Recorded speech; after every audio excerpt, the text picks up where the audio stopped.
Okay, hello everybody. I'm sorry for today's very late start. And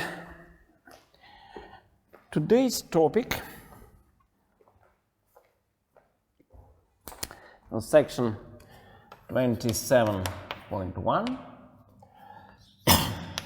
around binomial series.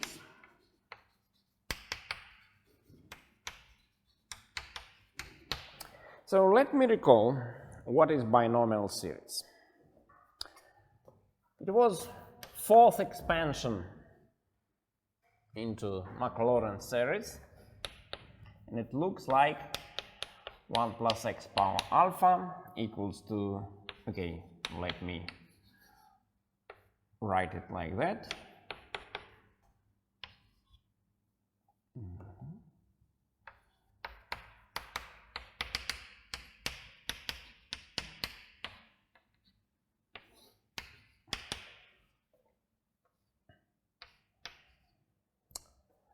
And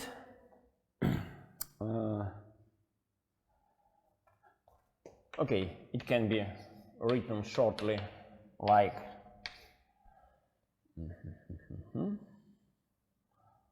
alpha n x power n with binomial, generalized binomial coefficients. And we proved this expansion for modulo x less than 1. So, in fact, we know that the radius of convergence is 1, and hence this power series converges for x in modulus less than 1. And today the question is about points x equals to plus or minus 1. So what is about convergence of the binomial series at the ends of the interval of convergence?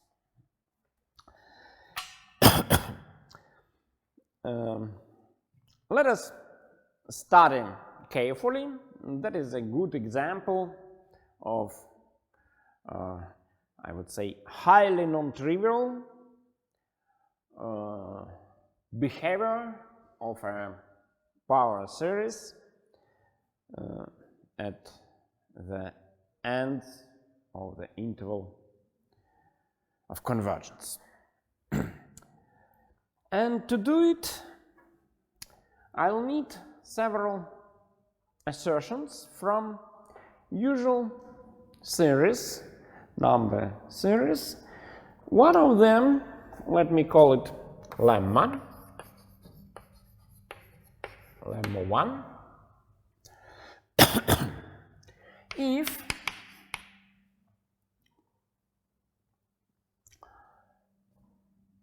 pk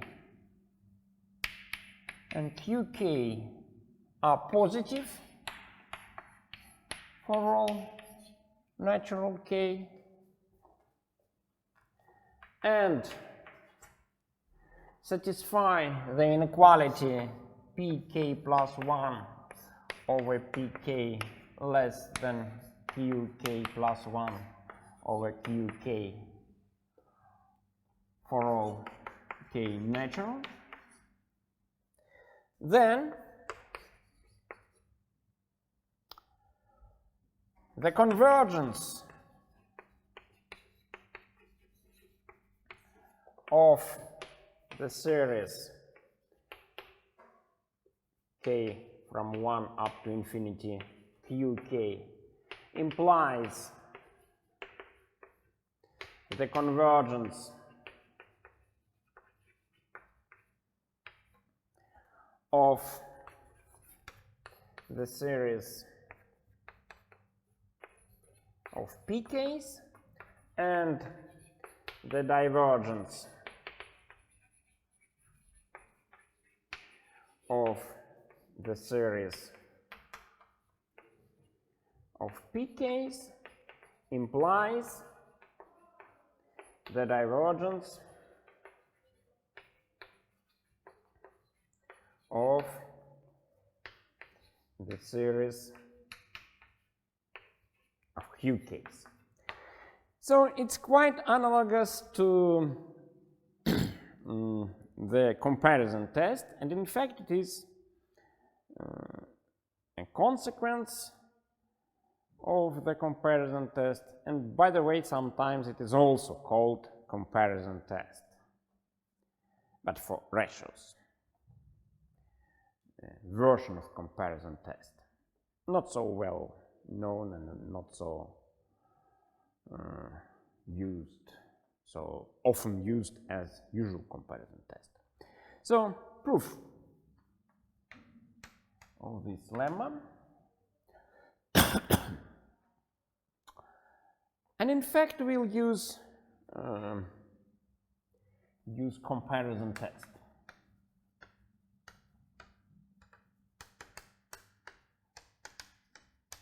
So how we'll do it? Look, let me write a sequence of, like that. Pn over Pn minus 1 is less or equal, it doesn't matter, less or equal Qn over Qn minus 1, then Pn minus 1 over Pn minus 2 less or equal Qn minus 1 over Qn minus 2, and so on, up to P2 over P1 less or equal Q2 over Q1. So, I wrote simultaneously first n inequalities from the condition of our lemma. Now, all numbers here are positive, so we can multiply. We know that two inequalities with positive members can be multiplied term by term. What happens if we multiply the left-hand side of all those inequalities? So we multiply those ratios, and you see, like a telescoping sum, here we have telescoping product. So all terms will be cancelled, Pn minus 1, Pn minus 1, and so on, P2, P2. Except for, so what remains after multiplying? So multiply, and what we obtain? Pn over P1 less or equal Qn over Q1, or Pn less or equal Q1 over Q1 times Qn. And it means that now we can apply comparison test, because so if the series of Qn converges, then the series of Pn converges as well, because here, of course, the inequality is valid for all n. And conversely, if the series of Pn diverges, then the series of Qn diverges as well, because here we have a constant multiplier, which has no influence to the convergence of both series. So, and this completes the proof. Okay, now I'll formulate a theorem which is called Raabe test. Raabe's test. This test is not so popular as ratio test or D'Alembert test and root test or Cauchy test, and although Raabe test is in the series of tests, the first of them is D'Alembert. Let me recall D'Alembert test.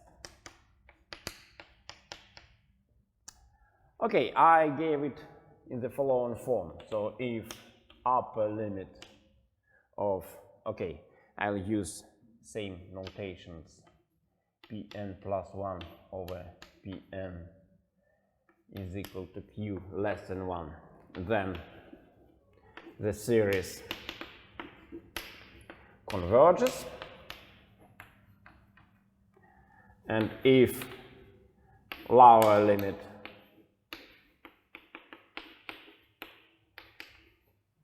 greater than 1, then the series diverges.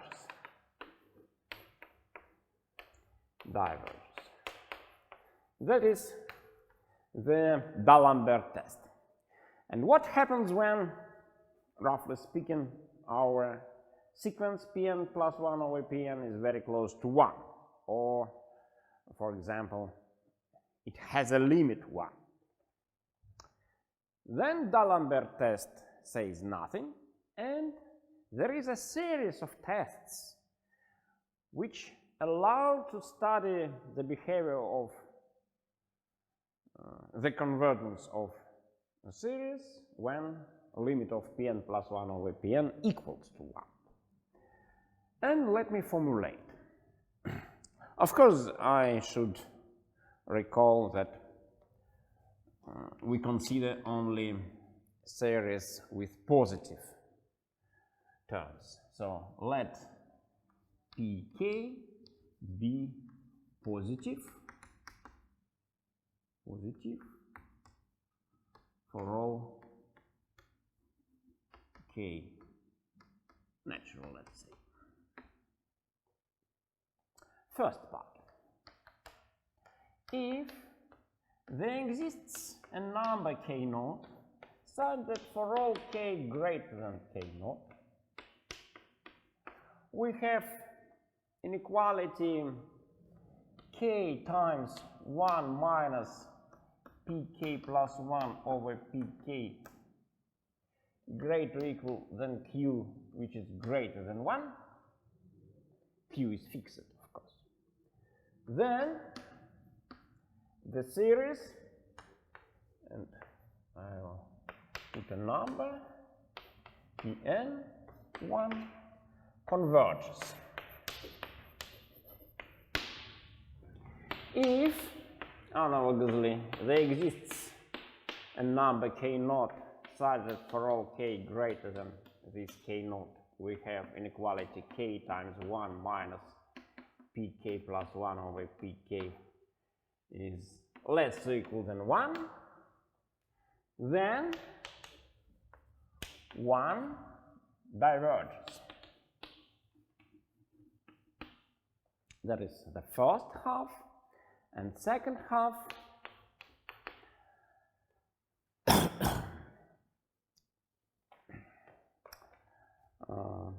if there exists the limit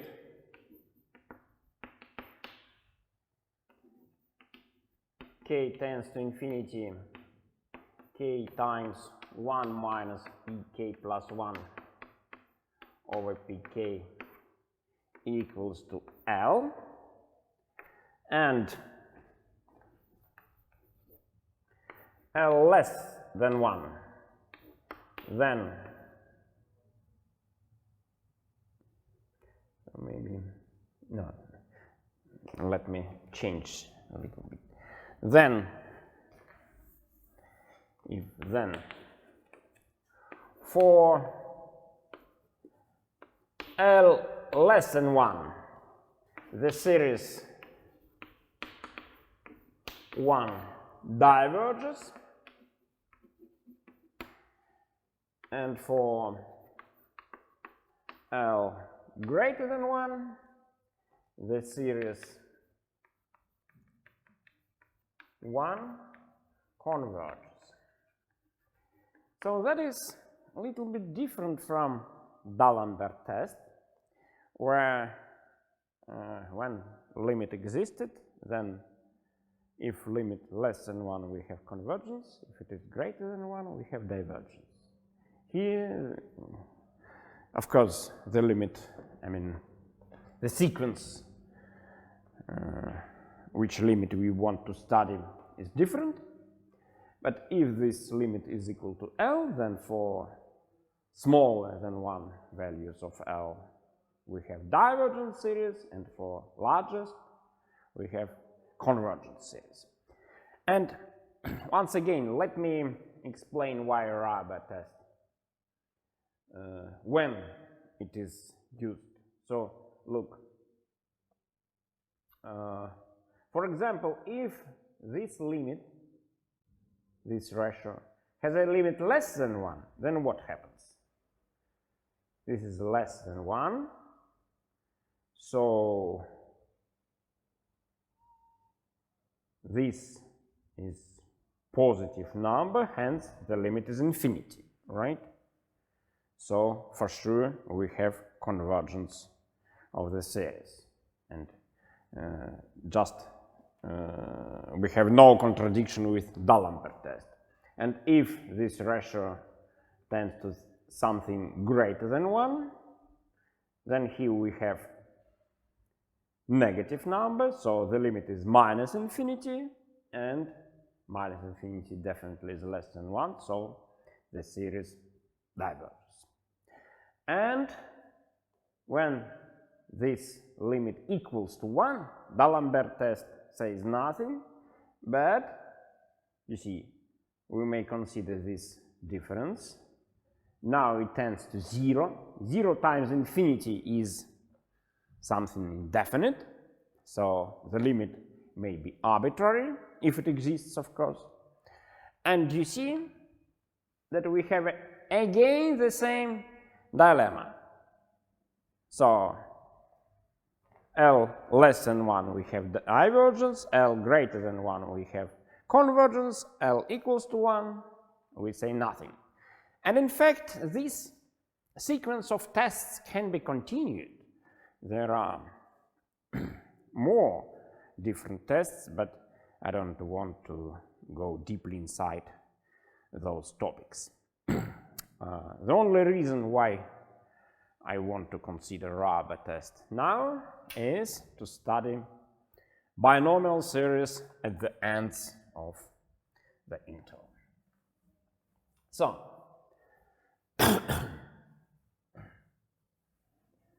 proof of Raabe test. We'll refer to Lemma proof. But I'll start with first part. So,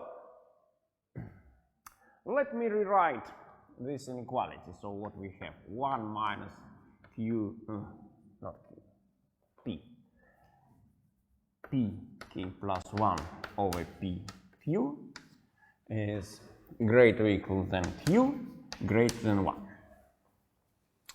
So, okay, firstly, let me look at this. Okay, how can I rewrite it? So, q over k is here.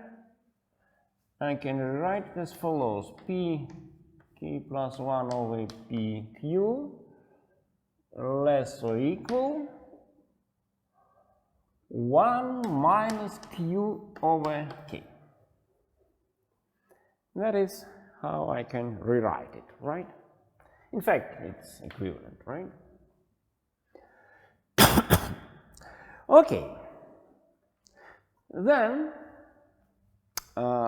look, q is greater than 1, hence I can choose alpha, which is between them. Alpha is between q and 1. Okay, now,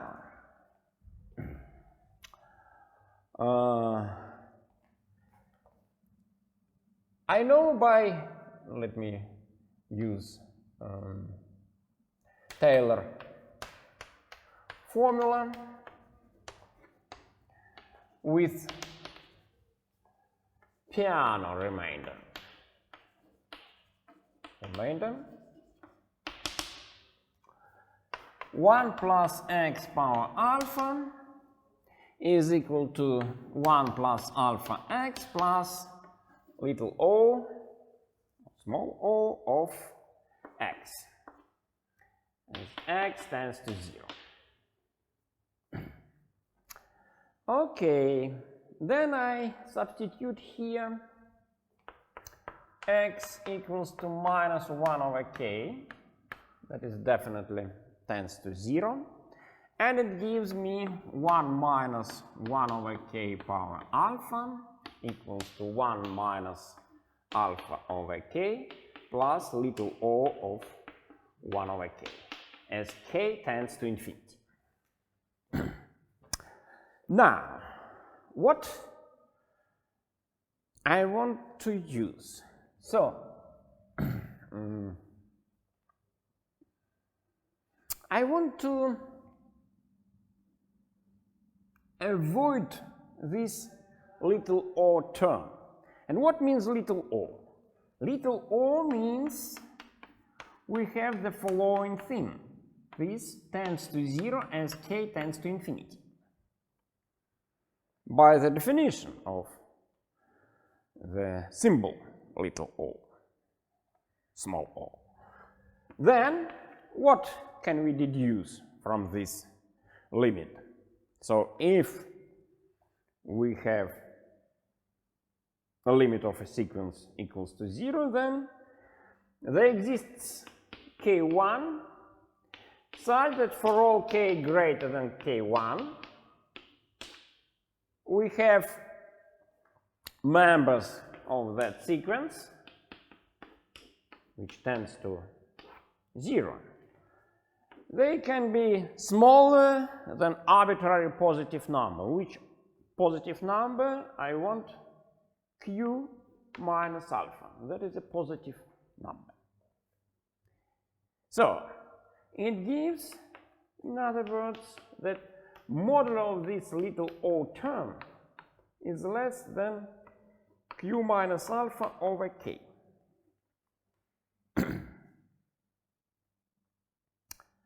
So then I unify those two terms right together. So what we deduce,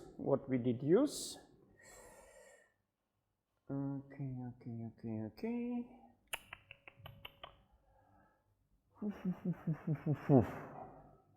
Where to write?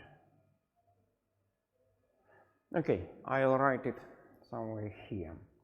So what we deduce is the following. We obtain 1 minus 1 over k power alpha. Even without modulus I can use. Yeah. Less or equal 1 minus alpha over k, right, plus q minus alpha over k. And that is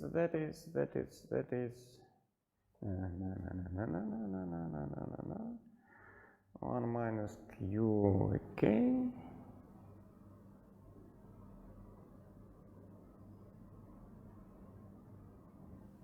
No, I should wrote in opposite direction, right? So here minus.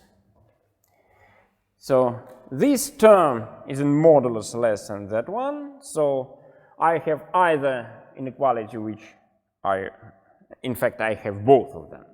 Inequality less or equal with plus here, and inequality greater or equal with minus sign here. So in fact that is because modulus is bounded in modulus by this expression. So now the terms, how I can rewrite it, this inequality is minus q minus alpha over k less little o 1 over k less than u minus alpha over k. That is how to delete, how we can avoid modulus sign. So you see, I have simultaneously two estimates. I need only one of them with this inequality. Okay, then look, here alpha over k can be constant, right?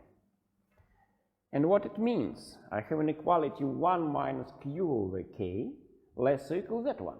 So I can continue the chain. So 1 minus 1 over k power alpha. Of course, for this is valid for k greater or equal maximum of both k naught, k1. Okay, that is what I need.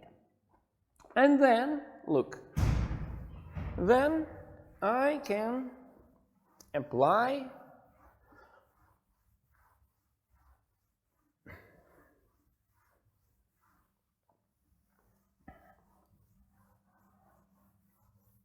Lemma 1. So let me rewrite what we have. We have for sufficiently large k, we have the inequality pk plus 1 over pk less or equal, and here I'll write like that 1 over k power alpha over 1 over k minus 1 power alpha. That is how I can transform k minus 1 over k power alpha. K minus 1 over alpha is in numerator. Okay, let's do without break. Без перерыва.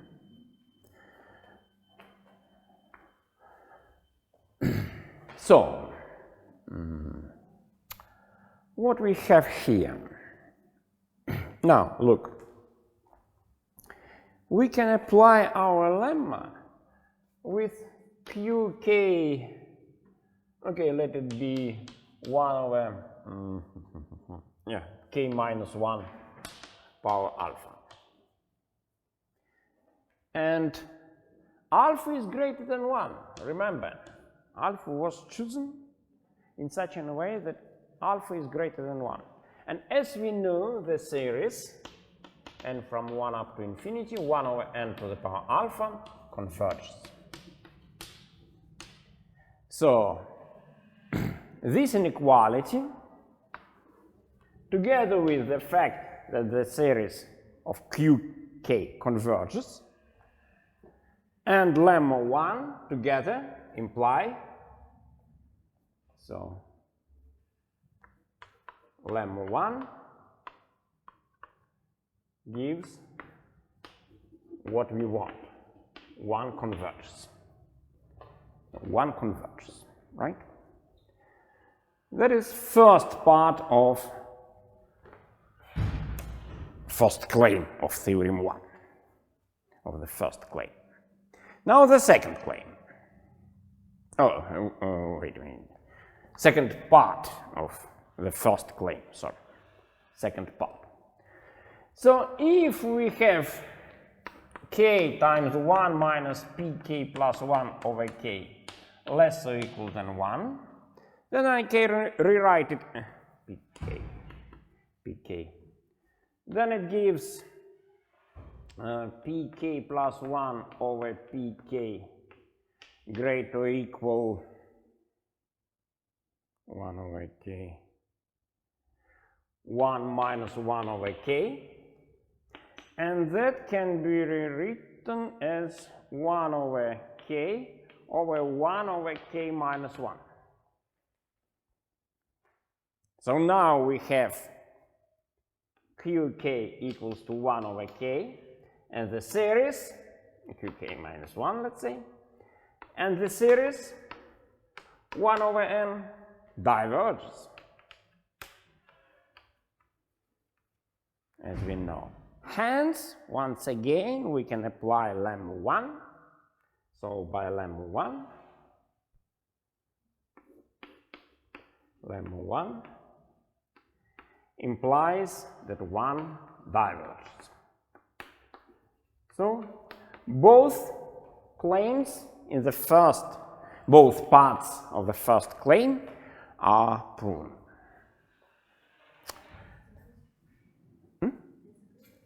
That's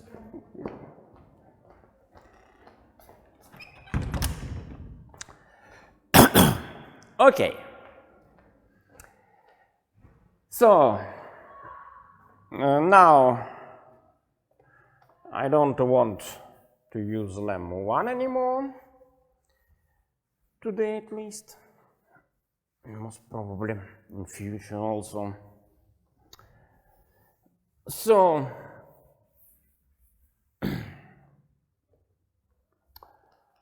now second claim. For the second claim, we proceed as follows. So again, we have two assertions inside this claim.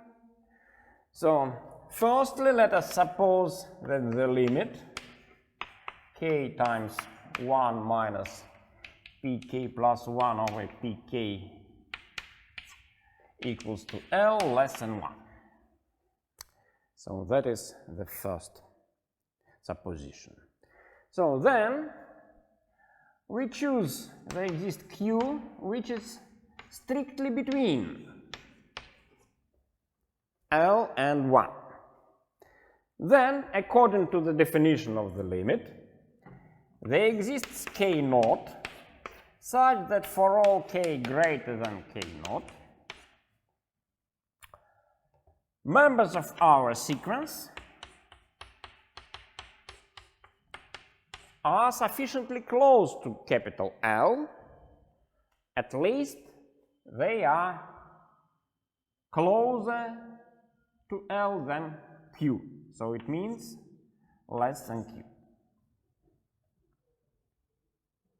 And that is precisely what was, I'm sorry, I'm very sorry. It was for, let me start with greater, so greater, and then we have greater than Q, and we have precisely first part of the first claim. So we obtain that one by the first part, one converges.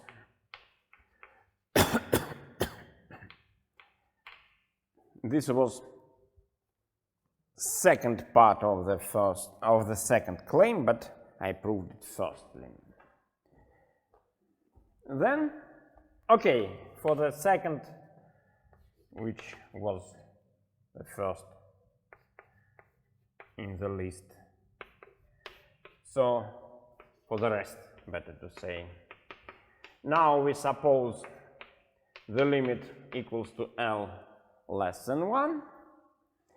So once again, we deduce from properties of the limit there exists k naught such that for all k greater than k naught, members of our sequence are closer to L than 1, so they are less than 1, and then we deduce one diverges by first part of our theorem. So theorem 1 is proved completely. Theorem 1 is proved completely. Okay. Now we are ready to study binomial series, convergence at the ends of the interval. So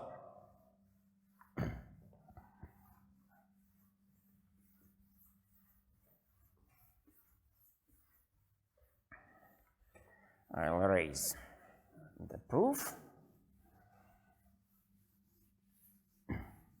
And we'll start with absolute convergence. So, firstly, study absolute convergence.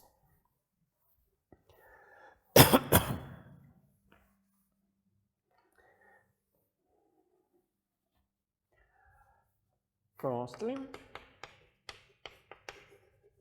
let us study the absolute convergence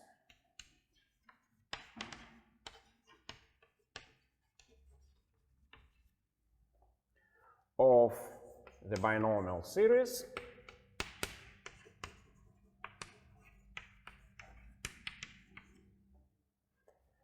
at x equals to plus or minus 1.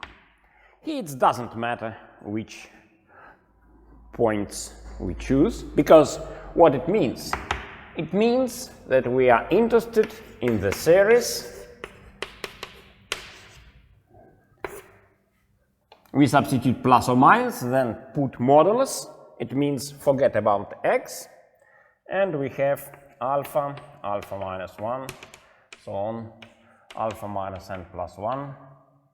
Okay, I may put modulus here over n factorial. So that is the series which we want to consider. And denote by Pn its terms. Modulo alpha times modulo alpha minus 1, so on, modulo alpha minus n plus 1 over n factorial. So, we want to study this series. And look, now if we consider Pn plus 1 over Pn, of course they are positive if alpha is not natural or 0, right? In these cases we exclude. So then all terms are positive and we can apply Raabe test in principle, at least. So what is it? When we consider Pn plus 1, we have one term more in both numerator and denominator. Isn't alpha, alpha minus 1? Not yet, not yet, not yet. For a while, alpha is arbitrary, for a while. Okay, thanks for your question. For a while, alpha is arbitrary, not natural or 0. Okay, then what is Pn plus 1 over Pn? What remains? Modulo alpha, so instead of n I should substitute n plus 1 and it gives alpha minus n over n plus 1. All other terms from Pn plus 1 will be cancelled with Pn, right? Okay, then what is it? Here we can easily compute what is the, sorry. So, then look, not so easily, but for example, now it's a good moment to return to your question. So let us now let alpha be positive. Firstly, let alpha be positive. If alpha is positive, then what happens? Then there exists a number such that for all n greater than this number, we have modulo alpha minus n equals to, in fact, n minus alpha, right? Because n grows up to infinity, hence modulo of alpha minus n will be equal to n minus alpha. Okay, then look at n times 1 minus Pn plus 1 over Pn. That is n times 1 minus n minus alpha over n plus 1. So what is it? What is it? N times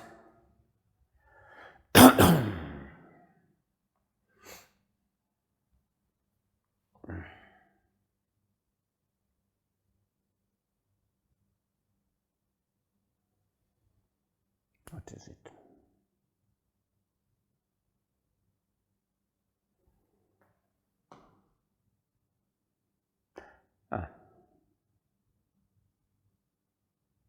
Yeah. That is, what is it?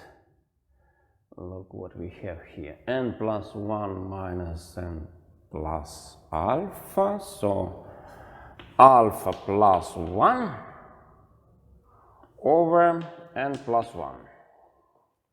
Something like that, right? N plus 1. Yeah, alpha plus 1 over n plus 1. Okay, so what is it?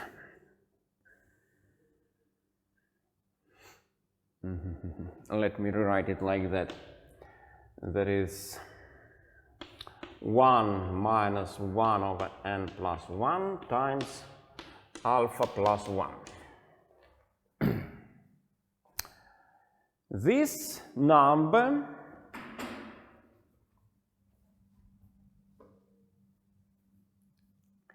tends to what? Okay. So this has a limit, right? So I can rewrite it as so the limit as n tends to infinity, n times 1 minus Pn plus 1 over Pn equals to alpha plus 1. In fact,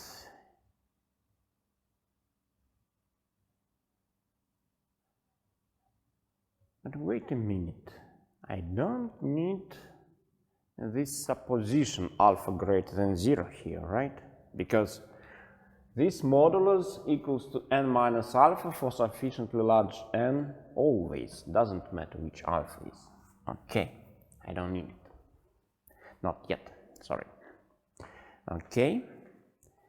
One more question. Why modulo alpha minus n equals to alpha minus, not equals to alpha?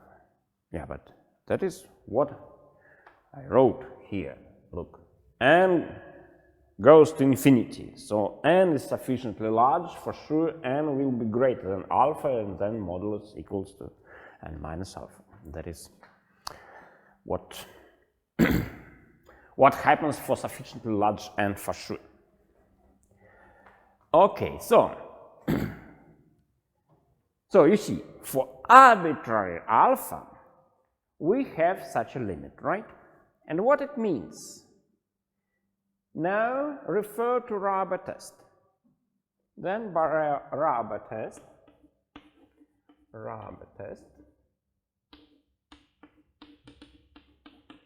we deduce the following conclusion. So if alpha is positive, then the series, okay, let me denote it by 2, right? This series which we studied. Then 2 converges.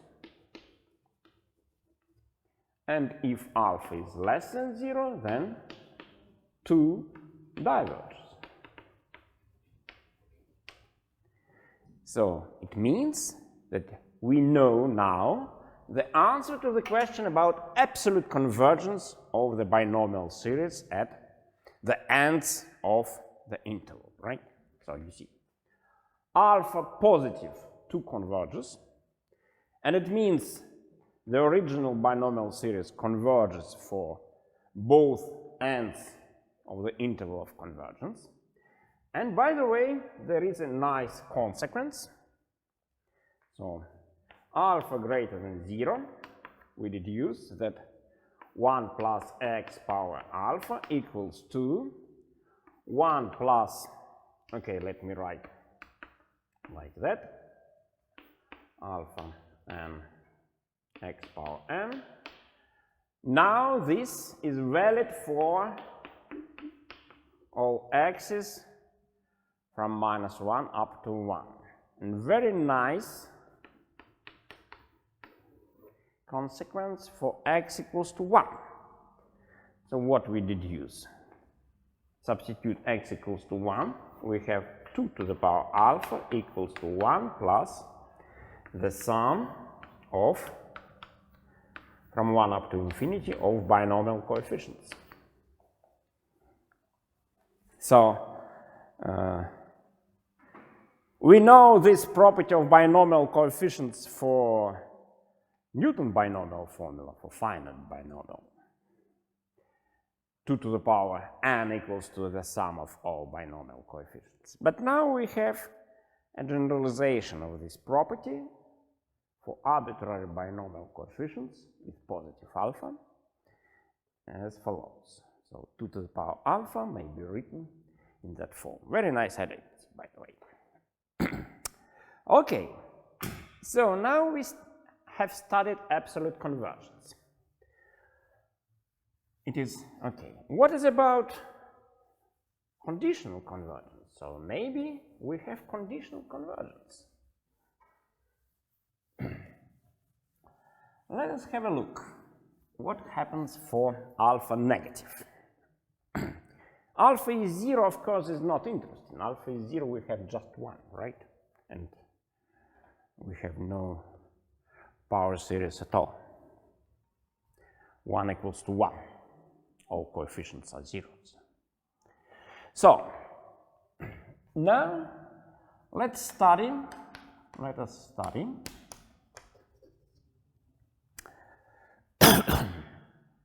the convergence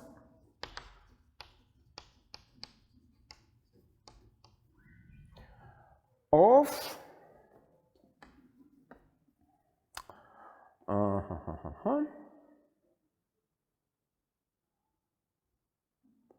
the binomial series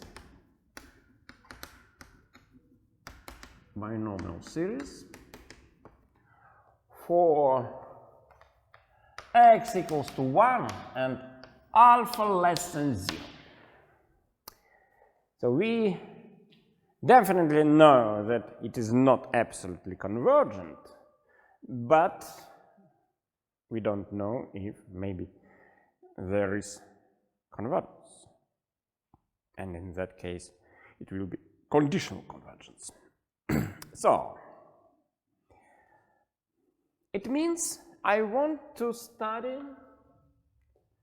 this series. Let me write it.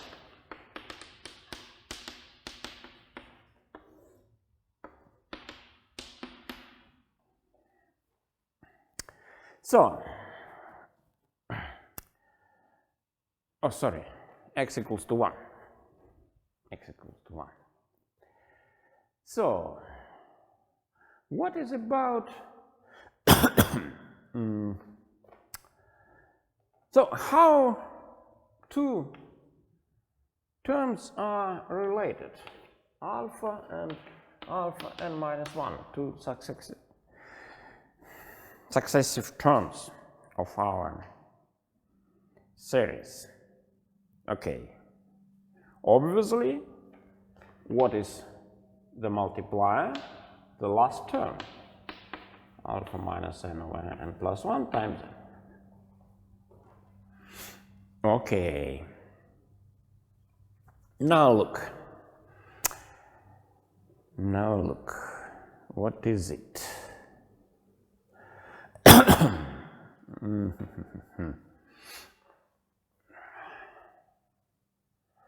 Alpha is negative, right? Alpha is negative.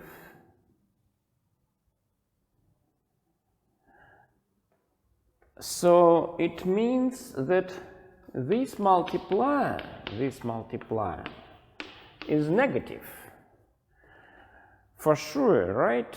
At least maybe there is only one exclusion. No, it's always, because n minus 1 is non-negative, non-positive, and alpha is negative, right? So it's negative always. And it means that I can write, so you see,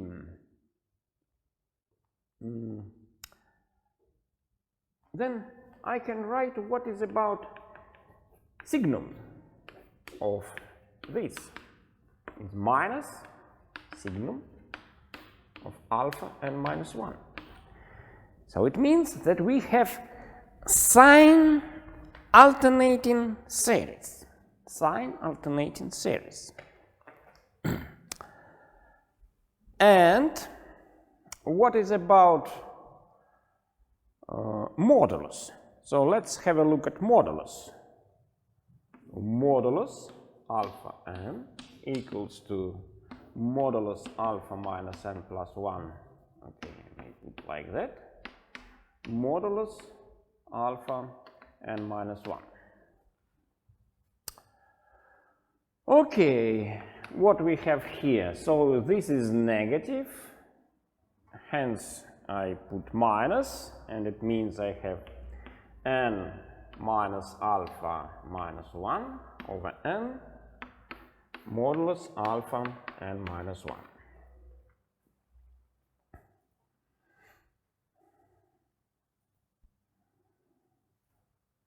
Okay, then what is it?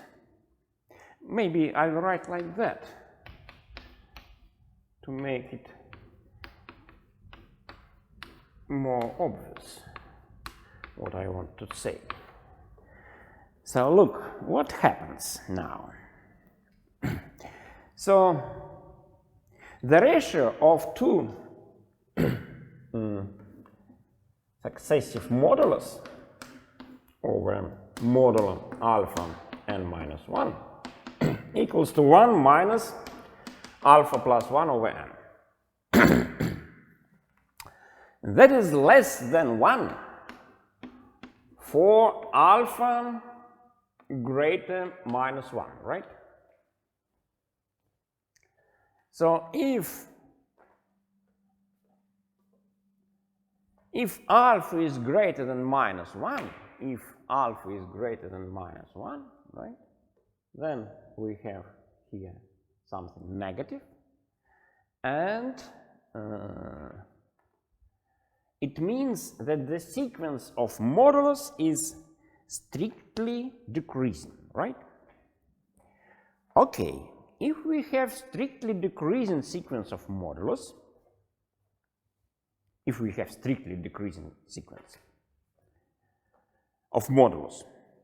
it has a limit. Why? Because all of them are bounded below by 0. Modulus is bounded below by 0. Hence, there exists a limit.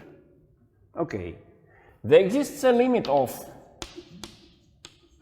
the sequence of modulus alpha n, and let it be equal to capital A.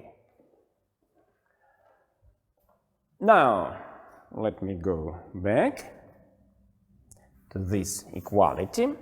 Look, this equality, right? Let me look at this equality. So now look, we know there exists a limit of this modulus, let it be capital A, right? Same limit, of course, is here. Oh, sorry, not equal, tends, as n tends to infinity, and this tends to 1.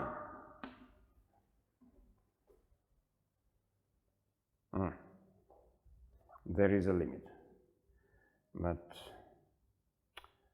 yeah, it doesn't help me.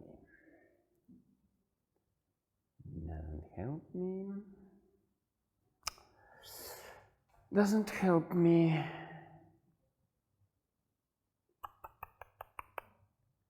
Still, I don't know about a limit. Yeah, I had an impression that I can prove the limit equals to 0, but it seems not so easy. Not so easy. Now we have strictly decreasing sequence of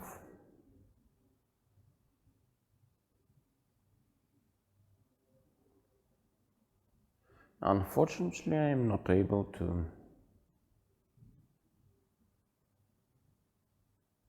to study that convergence. I thought it works, but not. I thought it works, but not. Okay, for alpha less than 0, still we have some problem. Even for alpha greater than -1.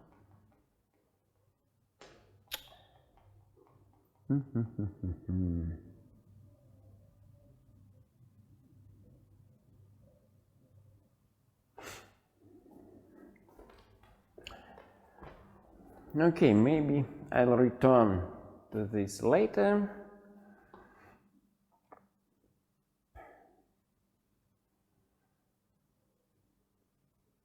Maybe, but I'm not sure.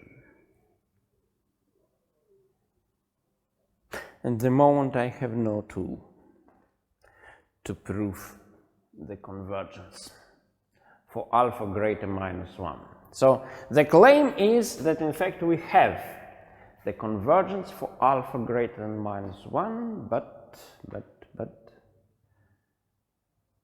we need to prove that capital A equals to 0, and at the moment I don't know how to do it. This gives nothing. I thought it's okay, but not.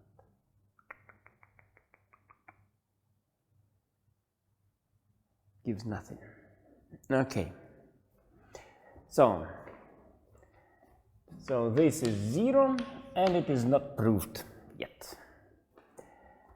So we completed the studying of the absolute convergence of the binomial series. We know it is absolutely convergent for alpha positive, and it is not absolutely convergent for alpha negative, but at the moment I have no tools to study it. Okay, let us stop to study the binomial series here.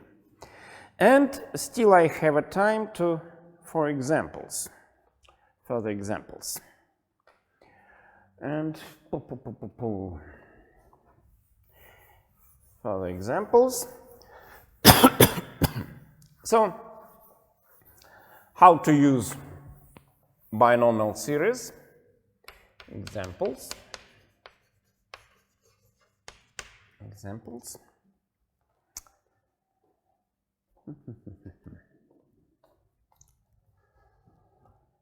So, first example, find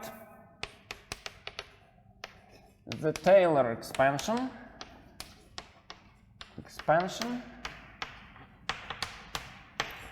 for arc sine x, or what's the same, sine minus 1x, right? Sine minus 1x. So, solution. What we do? We take derivative arc sine x prime equals to 1 over square root of 1 minus x squared, or 1 minus x squared power minus 1/2. And that is for alpha equals to minus 1/2. So let me write binomial expansion for, okay, let me write like that.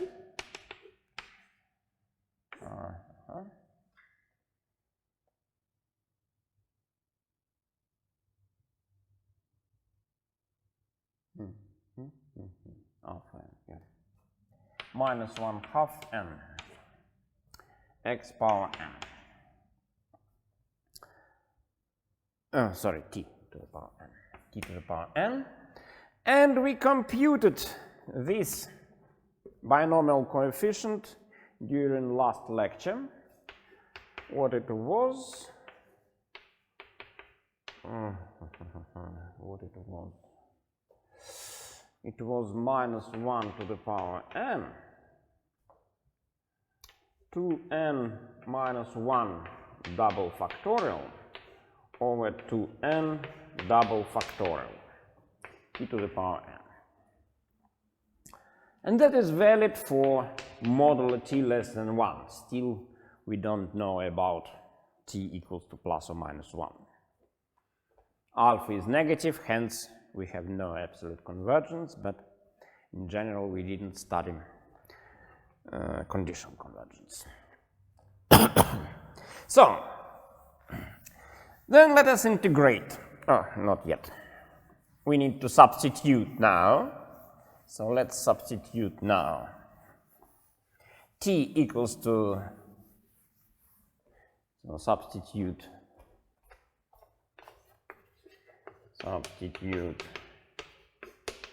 t equals to minus x squared. It gives 1 minus x squared minus 1/2 equals to 1 plus the sum, n starts from 1 up to infinity, minus 1 to the power n, 2n minus 1 double factorial over 2n double factorial times minus x squared power n. And we can rewrite it as, so put minus, and it gives 1 plus sum n from 1 up to infinity, minus 1 power n, and minus 1 power n gives us 1, so 2n minus 1 double factorial over 2n double factorial x power 2n. And this is valid for modulo x less than 1. And now we can integrate it to find arcsine x.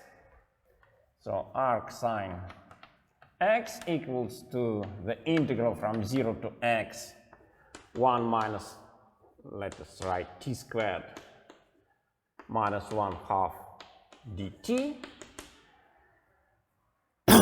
At 0 it's 0, arcsine 0 is 0, so this is correct. And we integrate term by term, and it gives us x plus the sum n starts from 1 up to infinity, 2n minus 1 double factorial over 2n double factorial times 2n plus 1 x power 2n plus 1. And in fact, no, it's not good to use for n equals to 0. It's not a good idea to use minus 1 double factorial. Yeah, that is a formula for arcsine. And now, this is valid also for,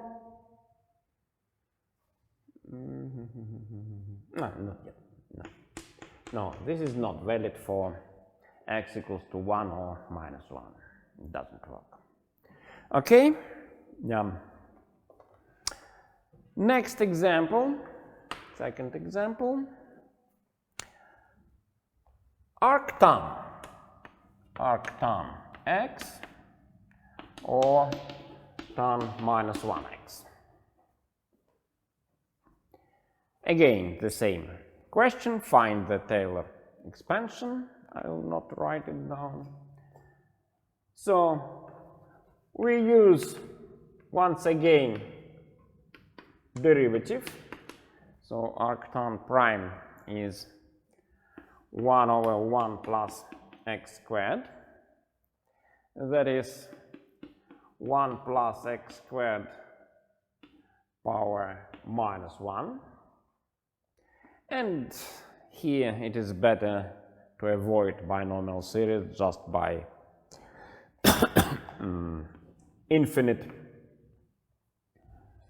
regression, infinite progression, geometric progression. Minus x squared plus x power 4 minus x power 6, so on, or the sum n from 0 up to infinity minus 1 power n x to the power 2n. And then we have that arctan x equals to the integral from 0 to t 1 over 1 plus t squared dt. Again, arctan 0 is 0, so it's correct. And we obtain after from 0 to x, sorry. And we obtain then, what is extra question? Could you please make it more clear how you solved previous example? How I solved previous example? I used, maybe the question why I could integrate. Because if we have a power series, then we can integrate it term by term inside the interval of convergence. That is the main property, one of main properties of power series. And we integrate. If we integrate 1 plus 1 minus t squared minus 1/2, 1 minus t squared minus 1/2, we obtain arcsine, because integration is inverse operation to differentiation. Okay. And analogously we do here. So we integrate term by term, t to the power 2n, and it gives the sum n from 0 up to infinity, minus 1 to the power n, and x to the power 2n plus 1 over 2n plus 1. That is the series. Once again, it is valid for x less than 1, but now there is one particular case, very nice particular case, when we can study, and in fact here we can study both ends of the interval of convergence directly. So what we obtain here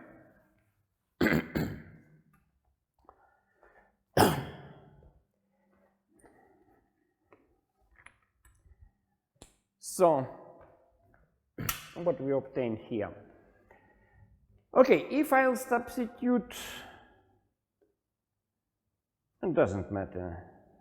So in fact it converges now for x less or equal to 1. Why?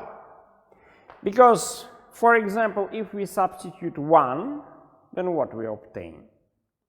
For x equals to 1, we have the series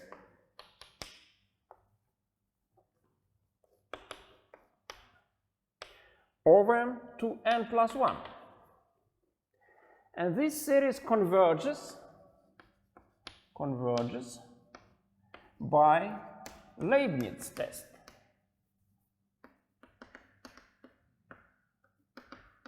Since we have alternate sign and 1 over 2n plus 1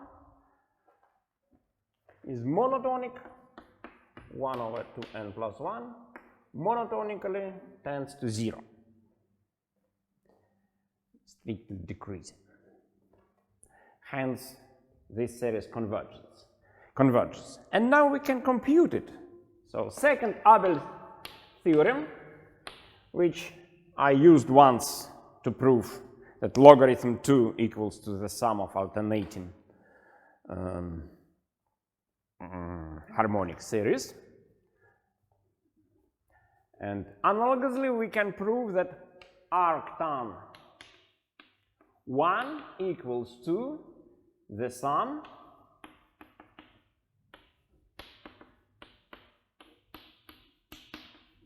of this series, or what it means. Second Tablet theorem.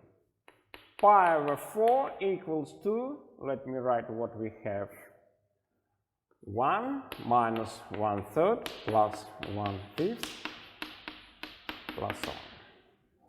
Very nice equality from my point of view. Okay. Derivative always makes Taylor expansion for us. If you want to say, yeah, there is a property that we can differentiate Taylor series term by term, in fact power series. We can differentiate power series and we can integrate power series term by term. So if we had, yeah, for example here, if we had an expansion of one function as a power series valid for this, then we can integrate term by term and still we have correct expansion into power series. As same is here. Okay, so and now I want to consider one more question, and since we started a little bit late today, I'm sorry, but I want to complete this part with examples, so everything what can be deduced from the binomial series.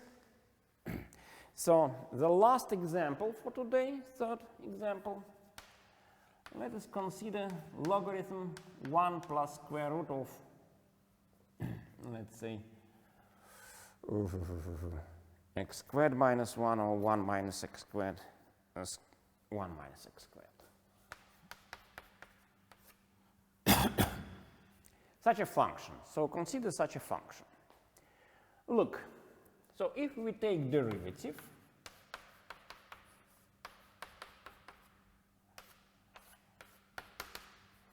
then what we obtain? 1 over 1 plus square root of 1 minus x squared times the derivative of this. By chain rule it means derivative of square root. It gives 1 over 2 square root of 1 minus x squared times derivative of 1 minus x squared, which is minus 2x. So what is it? Let me rewrite. Minus x square root of 1 minus x squared, and then I should write 1 plus square root. But instead of that, I want to multiply both numerator and denominator by algebraic conjugate. So multiply by the difference. So this difference. So I multiply both numerator, and when I multiply denominator by this, I have 1 minus 1 minus x squared without square root, right? By difference of squares. Okay, what we obtain then? So here cancel ones, we have minus 1 minus square root of 1 minus x squared over x times square root of 1 minus x squared. X squared cancel with x. Then I can rewrite it as 1 over x minus, okay, maybe 1 over x outside of brackets, and then 1 minus 1 over square root of 1 minus x squared. Or I erased square root of 1 minus x squared. Sorry. Or that is 1 over x times 1 minus 1 minus x squared minus 1 half. In the solution of the first example, we wrote this. So what is it? This 1 minus x squared minus 1/2 was equal to 1 plus sum n from 1 up to infinity. So instead of t minus x squared, minus disappears, 2n minus 1 double factorial over 2n double factorial x to the power 2n. That is what we had. And so we cancel units, and we have finally minus sum starts from 1 up to infinity, 2n minus 1 double factorial over 2n double factorial x to the power 2n minus 1. So we start from n equals to 1, so no problem. It means we have found the derivative of our function, and now we can obtain the expansion for our function by integration of this derivative. So I write it like that: 1 over t, 1 minus 1 minus t squared minus 1/2 dt. That is derivative, right? And we have, instead of x, we have t here. Oh, sorry. I should add here. So if I substitute x equals to 0, I have logarithm 2. So logarithm 2 plus. Logarithm 2 plus. So we integrate term by term, and we obtain logarithm 2 minus sum n starts from 1 up to infinity, 2n minus 1 double factorial over 2n double factorial times 2n x power 2n. Once again, that is valid for x strictly less than 1 in modulus. So that is one more example, and this is not very traditional. Quite often x is used here, not 1. Okay, that's all for today. Thanks for your attention and good questions. Thank you. Bye.